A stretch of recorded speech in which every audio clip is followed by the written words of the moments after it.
ಹೌದು, ತಾವು ಹೇಳ್ದಂಗೆ ಮೋದಿ ಅವರು ಈ ಸಾರಿ ಆಗಲೇ ಹೇಳಿದ್ರು ದೀಪಾವಳಿಗೆ ಈ ಸರಿ ಡಬಲ್ ಧಮಾಕ ಕೊಡ್ತೀನಿ ಅಂತ. ಬಹುಶಃ ಅದರ ಒಂದು ಭಾಗ ಅಂತ ಅನ್ಸುತ್ತೆ. ಭಾಳ ಚೆನ್ನಾಗಿ ನೆನ್ನೆ ಒಂದು ಕ್ಯಾಪ್ಷನ್ ಇತ್ತು, ಗೆಟ್ ಸೆಟ್ ಟ್ರಾನ್ಸ್ಫಾರ್ಮ್ ಅಂತ. ಜಿ ಎಸ್ ಟಿ ಅಂತ ಅಂದರೆ ಗೆಟ್ ಸೆಟ್ ಟ್ರಾನ್ಸ್ಫಾರ್ಮ್ ಅಂತ. ದೇಶದ ಆರ್ಥಿಕತೆಯನ್ನು ಬದಲಾವಣೆಗೆ ದಿಕ್ಕಿನಲ್ಲಿ ತೆಗೆದುಕೊಂಡು ಹೋಗೋದಕ್ಕೋಸ್ಕರ. ಯಾಕೆಂದರೆ ಜಾಗತಿಕವಾಗಿ ನಾವೆಲ್ಲ ಈಗ ನೋಡ್ತಾ ಇದ್ದೇವೆ, ಅದು ಅಮೆರಿಕಾದಲ್ಲಿ ಆಗ್ತಾ ಇರ್ತಂಥ ಸುಂಕದ ಪರಿಣಾಮ ಇರ್ಬೋದು, ಇತ್ಯಾದಿಗಳಿರ್ಬೋದು. ಅದನ್ನು ನಾವು ದೇಶೀಯ ಮಾರುಕಟ್ಟೆಯನ್ನು ಇನ್ನೂ ಹೆಚ್ಚು ಬಹಳ ಬಲ ಮಾಡುವಂತಹ ಅಗತ್ಯತೆಗಳಿದ್ದಾವೆ. ಹಾಗಾಗಿ ಇದು ಬಹಳ ಒಂದು ಕ್ರಾಂತಿಕಾರಿ ಬದಲಾವಣೆ ಅಂತ ಅನ್ನಿಸ್ಬೋದು. ನಿನ್ನೆ ಏನು ತೀರ್ಮಾನ ತೆಗೆದುಕೊಂಡಿದೆ ಜಿ ಎಸ್ ಟಿ ಕೌನ್ಸಿಲ್, ಡೆಲ್ಲಿಯಲ್ಲಿ ಕೂತು ಎಲ್ಲ ರಾಜ್ಯಗಳ ಮುಖ್ಯಸ್ಥರುಗಳು ರೆಪ್ರೆಸೆಂಟೇಟಿವ್ಸ್ಗಳಲ್ಲಿ ಭಾಗವಹಿಸಿದ್ರು. ಭಾಳ ಒಂದು ಉತ್ತಮ ಉದಾಹರಣೆ ತೆಗೆದುಕೊಂಡಿದೆ, ಒಂದು ಬೆಳವಣಿಗೆ ಆಗಿದೆ. 2 ಸ್ಲ್ಯಾಬ್ಗೆ ಇಟ್ಟಿರುವಂಥದ್ದು ಭಾಳಷ್ಟು ಗೂಡ್ಸ್ ಅಂಡ್ ಸರ್ವಿಸಸ್ಗಳನ್ನ ಭಾಳ ದೊಡ್ಡ ಒಂದು ಬದಲಾವಣೆ ಅಂತ ಅನ್ಬೋದು. ಏನು ಇದರಿಂದ ದೂರಗಾಮಿ ನೆಲೆಯಲ್ಲಿ ನಾವು ಒಂದು ದೇಶದ ಆರ್ಥಿಕತೆ ಬಲವರ್ಧನೆ ಆಗಲಿಕ್ಕೆ ಒಂದು ಪ್ರಾರಂಭದಲ್ಲಿ ಸ್ವಲ್ಪ ಹಿನ್ನಡೆ ಅಂತ ಉಂಟಾದ್ರೂ ಕೂಡ, ಯಾಕಂದರೆ ಒಂದು ವಿತ್ತೀಯ ಕೊರತೆಗಳು ಬರಬಹುದು ಅನ್ನೋಂಥದ್ದೆಲ್ಲ ಕೆಲವು ಕಡೆ ಹೇಳ್ತಾ ಇದ್ದಾರೆ. ಬಟ್ ಭಾಳ ದೊಡ್ಡ ಬದಲಾವಣೆಯನ್ನು ನಾವು ನಿರೀಕ್ಷಿಸ್ಬೋದು ಅಂತೀವಿ. ಬಟ್ ಜನಸಾಮಾನ್ಯರಿಗೆ ಭಾಳ ಮುಖ್ಯವಾಗಿ ಹೇಳಬೇಕು ಅಂತಂದರೆ, ಈ ಏನು ಅನ್ಪ್ಯಾಕ್ಡ್ ಗೂಡ್ಸ್ಗಳಿತ್ತು ಮತ್ತು ಜನರನ್ನು ದಿನನಿತ್ಯ ಬಳಸುವಂಥ ಗೂಡ್ಸ್ಗಳಿತ್ತು, ಅದರೆಲ್ಲ ಒಂದು ದರ ಕಡಿಮೆ ಆಗ್ತಾ ಇರುವಂಥದ್ದು ನಿಜಕ್ಕೂ ಕೂಡ ಕೊಳ್ಳುವ ಬಲವನ್ನು ವೃದ್ಧಿಸುತ್ತೆ. ಜನ ಹೆಚ್ಚು ಹೆಚ್ಚು ತಮ್ಮ ಅದು ವಿನಿಯೋಗ ಮಾಡಲಿಕ್ಕೆ ಸಾಧ್ಯ ಆಗುತ್ತೆ. ಇದು ಆರ್ಥಿಕತೆಗೆ ಒಳ್ಳೆ ಲಾಭ ಅಂತ ಭಾವಿಸ್ತೇನೆ. ಖಂಡಿತ ಒಂದು ಸ್ವಾಗತಾರ್ಹ, ಅಭಿನಂದನಾರ್ಹ ಒಂದು ಪ್ರಕ್ರಿಯೆ ಅಂತಂದ್ರೆ ತಪ್ಪಾಗಲಾರ್ದು. ಕಾರಣ ಏನು ಅಂತಂದರೆ, ಈ ಪ್ರಕ್ರಿಯೆಯಲ್ಲಿ ಜನಸಾಮಾನ್ಯರು ಕೊಳ್ಳುವಂಥ ಒಂದು ಸಾಮರ್ಥ್ಯ ಏನಿದೆ ಅದನ್ನು ಇನ್ನಷ್ಟು ಹೆಚ್ಚಿಸುವಂಥ ಪ್ರಯತ್ನ ಆಗುತ್ತೆ. ಸಾಮಾನ್ಯವಾಗಿ ನೋಡ್ತೀವಿ ನಾವು, ನಮ್ಮಲ್ಲಿ ಬರುವಂಥ ವೆಚ್ಚಗಳು ಜಾಸ್ತಿ. ಯಾಕೆ ಅಂತಂದರೆ, ನಾವು ಕೊಳ್ಳುವ ಸಾಮಗ್ರಿಯ ವೆಚ್ಚದ ಜೊತೆಗೆ ಜಿ ಎಸ್ ಟಿನೂ ಕೂಡ ಒಂದು ಹೊರೆ ಅಂತ ನಾವು ಪರಿಭಾವಿಸ್ತಾ ಇದ್ವಿ. ಈಗ ಅವೆಲ್ಲವೂ ಕೂಡ ಕಡಿಮೆ ಆಗಿರೋದ್ರಿಂದ ಖಂಡಿತ ಅದೊಂದು ಸಾಮರ್ಥ್ಯವನ್ನು ಹೆಚ್ಚಿಸುತ್ತೆ. ಬಹಳ ಮುಖ್ಯವಾಗಿ ನೋಡೋದಾದರೆ, ಏನು ನಾವು ಈಗ ಹೆಲ್ತ್ ಇನ್ಶೂರೆನ್ಸಸ್ಗಳು ಅಥವಾ ಬೇರೆ ಬೇರೆ ಇನ್ಶೂರೆನ್ಸ್ಗಳಿಗೆ ನೋಡೋಕೆ ಹೋದಾಗ ಅದರ ಜೊತೆಗೆ ಇದು ಕೂಡ ಹೊರೆ ಅಂತ ಭಾವಿಸ್ತಿದ್ವಿ. ಈಗ ಅವೆಲ್ಲವನ್ನೂ ಕೂಡ ನಿಲ್ ಮಾಡಿರೋದ್ರಿಂದ ಪ್ರಾಯಶಃ ಜನಸಾಮಾನ್ಯರಿಗೆ ತುಂಬ ಸಹಕಾರ ಆಗುತ್ತೆ ಅಂತ ಖಂಡಿತ ಹೇಳ್ತೀನಿ. ಹಾಗಾಗಿ ನಾನು ಭಾರತ ಸರ್ಕಾರಕ್ಕೆ ಖಂಡಿತ ಅಭಿನಂದನೆಯನ್ನು ಸಲ್ಲಿಸಲಿಕ್ಕೆ ಇಷ್ಟಪಡ್ತೇನೆ. ನಮಸ್ತೆ. ಜಿ ಎಸ್ ಟಿ ಏನು ಸರ್ಕಾರ ಘೋಷಣೆ ಮಾಡಿದೆ, ಅದು ಸ್ವಾಗತಾರ್ಹ ಆಗಿರುತ್ತೆ. ಏಕಂತ ಹೇಳಿದ್ರೆ, ಸಾಮಾನ್ಯವಾಗಿ ಏನಾಗ್ತದೆ, ಕನ್ಸ್ಟ್ರಕ್ಷನ್ ಫೀಲ್ಡಲ್ಲಿ ಬಂದಾಗ ಸಿಮೆಂಟು ಕಬ್ಬಿಣ ಹೊರೆಗಳು ಜಾಸ್ತಿ ಆಗುತ್ತೆ. ನಾವು ಸಾಮಾನ್ಯ ವ್ಯಕ್ತಿಗಳು ಮನೆ ಕಟ್ಟಬೇಕಾದ್ರೆ ತುಂಬ ಕಷ್ಟ ಆಗುತ್ತೆ. ಜಿ ಎಸ್ ಟಿನೇ ಪೇ ಮಾಡಿ ಡಬಲ್ ಕಾಸ್ಟ್ ಆಗೋದ್ರಿಂದ, ಇದೆಲ್ಲ ಕಮ್ಮಿ ಮಾಡೋದ್ರಿಂದ ಸಾಮಾನ್ಯ ಜನಗಳು ಮನೆ ಕಟ್ಕೊಳ್ಬೋದು, ಒಂದು ಸೂರನ್ನ ನಿರ್ಮಿಸ್ಕೊಳ್ಬೋದು ಅಂತಕ್ಕಂಥದ್ದು ಆಗಿರೋದ್ರಿಂದ ತುಂಬ ಸ್ವಾಗತಾರ್ಹ. ಇದನ್ನು ಹೀಗೆ ಮುಂದುವರಿಸಬೇಕಾಗಿ ನಾನು ಕೇಳ್ಕೊಳ್ತಾ ಇದ್ದೀನಿ. ಮೊದಲದಾಗಿ ಜಿ ಎಸ್ ಟಿ ಕೌನ್ಸಿಲ್ಗೆ ನಾನು ಧನ್ಯವಾದಗಳನ್ನ ಹೇಳೋಕ್ಕೆ ಇಷ್ಟಪಡ್ತೀನಿ. ದೇಶದಲ್ಲಿ ಪ್ರಮುಖವಾಗಿ 2 ಅಂಶಗಳಿಗೆ ತುಂಬ ಪ್ರಾಮುಖ್ಯತೆಯನ್ನು ಕೊಡ್ತೀವಿ. ಒಂದು ಎಜುಕೇಷನ್ನು ಮತ್ತು ಹೆಲ್ತು. ಎಜುಕೇಷನ್ ಇಕ್ವಿಪ್ಮೆಂಟ್ಸು ಮತ್ತು ಹೆಲ್ತ್ ಇನ್ಶೂರೆನ್ಸು, ಜನರಲ್ ಇನ್ಶೂರೆನ್ಸ್ಗಳಿಗೆ ಜಿ ಎಸ್ ಟಿಯನ್ನು ಕಂಪ್ಲೀಟಾಗಿ ನಿಲ್ ಮಾಡಿರುವಂಥದ್ದು ಎಲ್ಲರಿಗೂ ಸ್ವಾಗತಾರ್ಹ ಅನ್ನೋ ವಿಷಯ. ಇದರಿಂದಾಗಿ ಜನರಿಗೆ ನಿಜವಾಗ್ಲೂ ಹೆಲ್ತ್ ಮತ್ತು ಎಜುಕೇಷನಲ್ಲಿ ತುಂಬ ಅಫೋರ್ಡೆಬಿಲಿಟಿಯನ್ನು ಕೊಟ್ಟಂಗಾಗಿದೆ. ಇದಕ್ಕಾಗಿ ನಾನು ಜಿ ಎಸ್ ಟಿ ಕೌನ್ಸಿಲ್ಗೆ ಧನ್ಯವಾದಗಳನ್ನು ಹೇಳ್ತೀನಿ. ಅದೇ ರೀತಿಯಾಗಿ ಯಂಗ್ಸ್ಟರ್ಸ್ಗಳಿಗೆ ಈ ವಾಹನಗಳು ಮಿಡಲ್ ಕ್ಲಾಸ್ ಜನಗಳಿಗೆ ಖರೀದಿ ಮಾಡಬೇಕನ್ನುವಂಥ ಎಷ್ಟೋ ಆಸೆಗಳಿರುತ್ತೆ. ಅದರಲ್ಲೂ ನಮ್ಮಂಥ ಯುವಕರಿಗೆ ಬೈಕ್ಸ್ಗಳನ್ನು ತೊಗೋಬೇಕು, ಕಾರ್ಗಳನ್ನು ತೊಗೋಬೇಕು, ನಮ್ಮ ತಂದೆ ತಾಯಿನ ಅದರಲ್ಲಿ ಓಡಾಡಿಸ್ಬೇಕು ಅನ್ನೋ ಆಸೆ ಇರುತ್ತೆ. ನಮಗೆ ಅದರ ಕೈಗೆಟುಕದ ನಕ್ಷತ್ರ ಥರ ಆಗಿತ್ತು. ಈಗ ಜಿ ಎಸ್ ಟಿನೂ ಕಡಿಮೆ ಮಾಡಿರೋದ್ರಿಂದ ನಮಗೆ ಈ ರೀತಿಯಾದಂಥ ಒಂದು ಒಳ್ಳೆ ಬೆಳವಣಿಗೆ ಅಂತಲೇ ನಮ್ಗೆ ಅನಿಸುತ್ತೆ ಸರ್. ಹೌದು, ತಾವು ಹೇಳ್ದಂಗೆ ಮೋದಿ ಅವರು ಈ ಸಾರಿ ಆಗಲೇ ಹೇಳಿದ್ರು ದೀಪಾವಳಿಗೆ ಈ ಸರಿ ಡಬಲ್ ಧಮಾಕ ಕೊಡ್ತೀನಿ ಅಂತ. ಬಹುಶಃ ಅದರ ಒಂದು ಭಾಗ ಅಂತ ಅನಿಸುತ್ತೆ.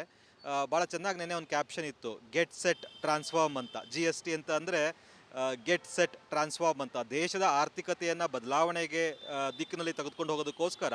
ಯಾಕೆಂದರೆ ಜಾಗತಿಕವಾಗಿ ನಾವೆಲ್ಲ ಈಗ ನೋಡ್ತಾ ಇದ್ದೇವೆ, ಅದು ಅಮೆರಿಕಾದಲ್ಲಿ ಆಗ್ತಾ ಇರ್ತಂಥ ಸುಂಕದ ಪರಿಣಾಮ ಇರ್ಬೋದು, ಇತ್ಯಾದಿಗಳಿರ್ಬೋದು. ಅದನ್ನು ನಾವು ದೇಶೀಯ ಮಾರುಕಟ್ಟೆಯನ್ನು ಇನ್ನೂ ಹೆಚ್ಚು ಬಹಳ ಬಲ ಮಾಡುವಂತಹ ಅಗತ್ಯತೆಗಳಿದ್ದಾವೆ. ಹಾಗಾಗಿ ಇದು ಬಹಳ ಒಂದು ಕ್ರಾಂತಿಕಾರಿ ಬದಲಾವಣೆ ಅಂತ ಅನ್ನಿಸ್ಬೋದು. ನಿನ್ನೆ ಏನು ತೀರ್ಮಾನ ತೆಗೆದುಕೊಂಡಿದೆ ಜಿ ಎಸ್ ಟಿ ಕೌನ್ಸಿಲ್, ಡೆಲ್ಲಿಯಲ್ಲಿ ಕೂತು ಎಲ್ಲ ರಾಜ್ಯಗಳ ಮುಖ್ಯಸ್ಥರುಗಳು ರೆಪ್ರೆಸೆಂಟೇಟಿವ್ಸ್ಗಳಲ್ಲಿ ಭಾಗವಹಿಸಿದ್ರು.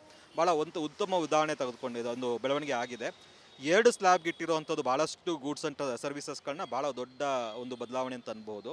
ಏನು ಇದರಿಂದ ದೂರಗಾಮಿ ನೆಲೆಯಲ್ಲಿ ನಾವು ಒಂದು ದೇಶದ ಆರ್ಥಿಕತೆ ಬಲವರ್ಧನೆ ಆಗಲಿಕ್ಕೆ ಒಂದು ಪ್ರಾರಂಭದಲ್ಲಿ ಸ್ವಲ್ಪ ಹಿನ್ನಡೆ ಅಂತ ಉಂಟಾದ್ರೂ ಕೂಡ, ಯಾಕಂದರೆ ಒಂದು ವಿತ್ತೀಯ ಕೊರತೆಗಳು ಬರಬಹುದು ಅನ್ನೋಂಥದ್ದೆಲ್ಲ ಕೆಲವು ಕಡೆ ಹೇಳ್ತಾ ಇದ್ದಾರೆ. ಬಟ್ ಭಾಳ ದೊಡ್ಡ ಬದಲಾವಣೆಯನ್ನು ನಾವು ನಿರೀಕ್ಷಿಸ್ಬೋದು ಅಂತೀವಿ. ಬಟ್ ಜನಸಾಮಾನ್ಯರಿಗೆ ಭಾಳ ಮುಖ್ಯವಾಗಿ ಹೇಳಬೇಕು ಅಂತಂದರೆ, ಈ ಏನು ಅನ್ಪ್ಯಾಕ್ಡ್ ಗೂಡ್ಸ್ಗಳಿತ್ತು ಮತ್ತು ಜನರನ್ನು ದಿನನಿತ್ಯ ಬಳಸುವಂಥ ಗೂಡ್ಸ್ಗಳಿತ್ತು, ಅದರೆಲ್ಲ ದರ ಕಡಿಮೆ ಆಗ್ತಾ ಇರುವಂಥದ್ದು ನಿಜಕ್ಕೂ ಕೂಡ ಕೊಳ್ಳುವ ಬಲವನ್ನು ವೃದ್ಧಿಸುತ್ತೆ. ಜನ ಹೆಚ್ಚು ಹೆಚ್ಚು ತಮ್ಮ ಅದು ವಿನಿಯೋಗ ಮಾಡಲಿಕ್ಕೆ ಸಾಧ್ಯ ಆಗುತ್ತೆ. ಇದು ಆರ್ಥಿಕತೆಗೆ ಒಳ್ಳೆ ಲಾಭ ಅಂತ ಭಾವಿಸ್ತೇನೆ. ಖಂಡಿತ ಒಂದು ಸ್ವಾಗತಾರ್ಹ, ಅಭಿನಂದನಾರ್ಹ ಒಂದು ಪ್ರಕ್ರಿಯೆ ಅಂತಂದ್ರೆ ತಪ್ಪಾಗಲಾರ್ದು. ಕಾರಣ ಏನು ಅಂತಂದರೆ, ಈ ಪ್ರಕ್ರಿಯೆಯಲ್ಲಿ ಜನಸಾಮಾನ್ಯರು ಕೊಳ್ಳುವಂಥ ಒಂದು ಸಾಮರ್ಥ್ಯ ಏನಿದೆ ಅದನ್ನು ಇನ್ನಷ್ಟು ಹೆಚ್ಚಿಸುವಂಥ ಪ್ರಯತ್ನ ಆಗುತ್ತೆ. ಸಾಮಾನ್ಯವಾಗಿ ನೋಡ್ತೀವಿ ನಾವು, ನಮ್ಮಲ್ಲಿ ಬರುವಂಥ ವೆಚ್ಚಗಳು ಜಾಸ್ತಿ. ಯಾಕೆ ಅಂತಂದರೆ, ನಾವು ಕೊಳ್ಳುವ ಸಾಮಗ್ರಿಯ ವೆಚ್ಚದ ಜೊತೆಗೆ ಜಿ ಎಸ್ ಟಿನೂ ಕೂಡ ಒಂದು ಹೊರೆ ಅಂತ ನಾವು ಪರಿಭಾವಿಸ್ತಾ ಇದ್ವಿ. ಈಗ ಅವೆಲ್ಲವೂ ಕೂಡ ಕಡಿಮೆ ಆಗಿರೋದ್ರಿಂದ ಖಂಡಿತ ಅದೊಂದು ಸಾಮರ್ಥ್ಯವನ್ನು ಹೆಚ್ಚಿಸುತ್ತೆ.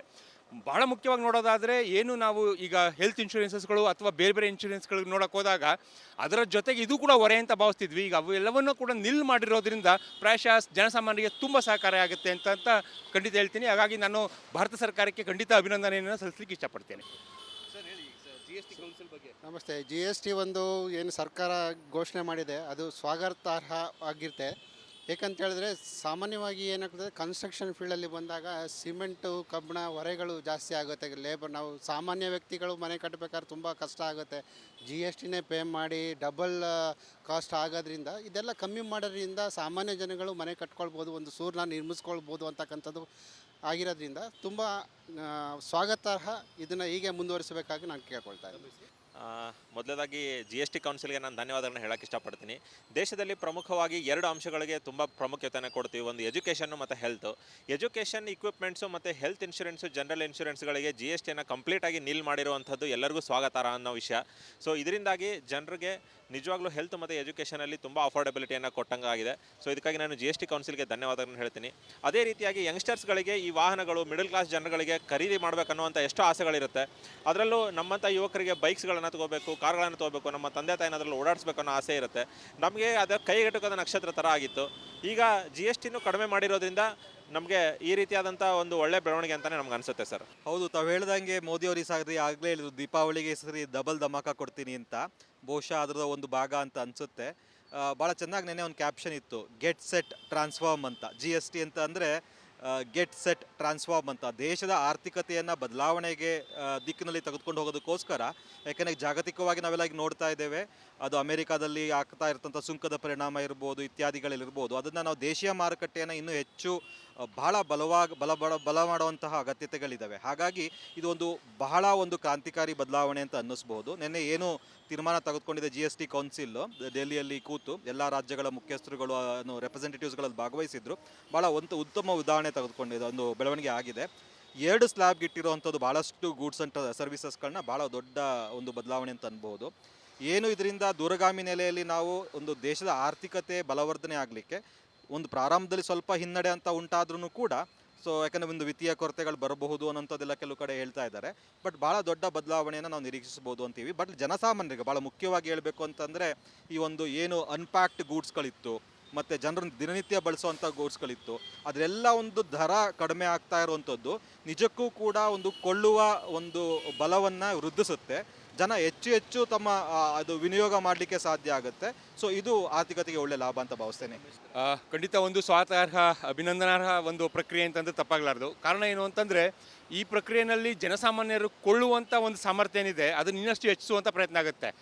ಸಾಮಾನ್ಯವಾಗಿ ನೋಡ್ತೀವಿ ನಾವು, ನಮ್ಮಲ್ಲಿ ಬರುವಂಥ ವೆಚ್ಚಗಳು ಜಾಸ್ತಿ. ಯಾಕೆ ಅಂತಂದರೆ, ನಾವು ಕೊಳ್ಳುವ ಸಾಮಗ್ರಿಯ ವೆಚ್ಚದ ಜೊತೆಗೆ ಜಿ ಎಸ್ ಟಿನೂ ಕೂಡ ಒಂದು ಹೊರೆ ಅಂತ ನಾವು ಪರಿಭಾವಿಸ್ತಾ ಇದ್ವಿ. ಈಗ ಅವೆಲ್ಲವೂ ಕೂಡ ಕಡಿಮೆ ಆಗಿರೋದ್ರಿಂದ ಖಂಡಿತ ಅದೊಂದು ಸಾಮರ್ಥ್ಯವನ್ನು ಹೆಚ್ಚಿಸುತ್ತೆ. ಬಹಳ ಮುಖ್ಯವಾಗಿ ನೋಡೋದಾದರೆ ಏನು ನಾವು ಈಗ ಹೆಲ್ತ್ ಇನ್ಶೂರೆನ್ಸಸ್ಗಳು ಅಥವಾ ಬೇರೆ ಬೇರೆ ಇನ್ಶೂರೆನ್ಸ್ಗಳಿಗೆ ನೋಡೋಕೆ ಹೋದಾಗ ಅದರ ಜೊತೆಗೆ ಇದು ಕೂಡ ಹೊರೆ ಅಂತ ಭಾವಿಸ್ತಿದ್ವಿ. ಈಗ ಅವೆಲ್ಲವನ್ನೂ ಕೂಡ ನಿಲ್ ಮಾಡಿರೋದ್ರಿಂದ ಪ್ರಾಯಶಃ ಜನಸಾಮಾನ್ಯರಿಗೆ ತುಂಬ ಸಹಕಾರಿ ಆಗುತ್ತೆ ಅಂತ ಖಂಡಿತ ಹೇಳ್ತೀನಿ. ಹಾಗಾಗಿ ನಾನು ಭಾರತ ಸರ್ಕಾರಕ್ಕೆ ಖಂಡಿತ ಅಭಿನಂದನೆಯನ್ನು ಸಲ್ಲಿಸಲಿಕ್ಕೆ ಇಷ್ಟಪಡ್ತೇನೆ. ನಮಸ್ತೆ. ಜಿ ಎಸ್ ಟಿ ಒಂದು ಏನು ಸರ್ಕಾರ ಘೋಷಣೆ ಮಾಡಿದೆ ಅದು ಸ್ವಾಗತಾರ್ಹ ಆಗಿರುತ್ತೆ. ಏಕಂತ ಹೇಳಿದ್ರೆ ಸಾಮಾನ್ಯವಾಗಿ ಏನಾಗ್ತದೆ, ಕನ್ಸ್ಟ್ರಕ್ಷನ್ ಫೀಲ್ಡಲ್ಲಿ ಬಂದಾಗ ಸಿಮೆಂಟು ಕಬ್ಬಿಣ ಹೊರೆಗಳು ಜಾಸ್ತಿ ಆಗುತ್ತೆ. ಲೇಬರ್ ನಾವು ಸಾಮಾನ್ಯ ವ್ಯಕ್ತಿಗಳು ಮನೆ ಕಟ್ಟಬೇಕಾದ್ರೆ ತುಂಬ ಕಷ್ಟ ಆಗುತ್ತೆ.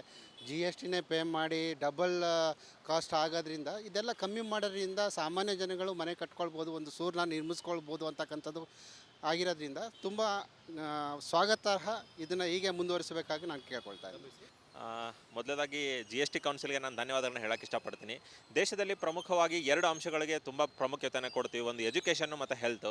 ಎಜುಕೇಷನ್ ಇಕ್ವಿಪ್ಮೆಂಟ್ಸು ಮತ್ತು ಹೆಲ್ತ್ ಇನ್ಶೂರೆನ್ಸು, ಜನರಲ್ ಇನ್ಶೂರೆನ್ಸ್ಗಳಿಗೆ ಜಿ ಎಸ್ ಟಿಯನ್ನು ಕಂಪ್ಲೀಟಾಗಿ ನೀಲ್ ಮಾಡಿರುವಂಥದ್ದು ಎಲ್ಲರಿಗೂ ಸ್ವಾಗತಾರ್ಹ ಅನ್ನೋ ವಿಷಯ. ಸೊ ಇದರಿಂದಾಗಿ ಜನರಿಗೆ ನಿಜವಾಗ್ಲೂ ಹೆಲ್ತ್ ಮತ್ತು ಎಜುಕೇಷನಲ್ಲಿ ತುಂಬ ಅಫೋರ್ಡೆಬಿಲಿಟಿಯನ್ನು ಕೊಟ್ಟಂಗಾಗಿದೆ. ಸೊ ಇದಕ್ಕಾಗಿ ನಾನು ಜಿ ಎಸ್ ಟಿ ಕೌನ್ಸಿಲ್ಗೆ ಧನ್ಯವಾದಗಳನ್ನು ಹೇಳ್ತೀನಿ. ಅದೇ ರೀತಿಯಾಗಿ ಯಂಗ್ಸ್ಟರ್ಸ್ಗಳಿಗೆ ಈ ವಾಹನಗಳು ಮಿಡಲ್ ಕ್ಲಾಸ್ ಜನಗಳಿಗೆ ಖರೀದಿ ಮಾಡಬೇಕನ್ನುವಂಥ ಎಷ್ಟೋ ಆಸೆಗಳಿರುತ್ತೆ. ಅದರಲ್ಲೂ ನಮ್ಮಂಥ ಯುವಕರಿಗೆ ಬೈಕ್ಸ್ಗಳನ್ನು ತೊಗೋಬೇಕು, ಕಾರ್ಗಳನ್ನು ತೊಗೋಬೇಕು, ನಮ್ಮ ತಂದೆ ತಾಯಿನ ಅದರಲ್ಲಿ ಓಡಾಡಿಸ್ಬೇಕು ಅನ್ನೋ ಆಸೆ ಇರುತ್ತೆ. ನಮಗೆ ಅದು ಕೈಗೆಟುಕದ ನಕ್ಷತ್ರ ಥರ ಆಗಿತ್ತು. ಈಗ ಜಿ ಎಸ್ ಟಿನೂ ಕಡಿಮೆ ಮಾಡಿರೋದ್ರಿಂದ ನಮಗೆ ಈ ರೀತಿಯಾದಂಥ ಒಂದು ಒಳ್ಳೆ ಬೆಳವಣಿಗೆ ಅಂತಲೇ ನಮ್ಗೆ ಅನಿಸುತ್ತೆ ಸರ್.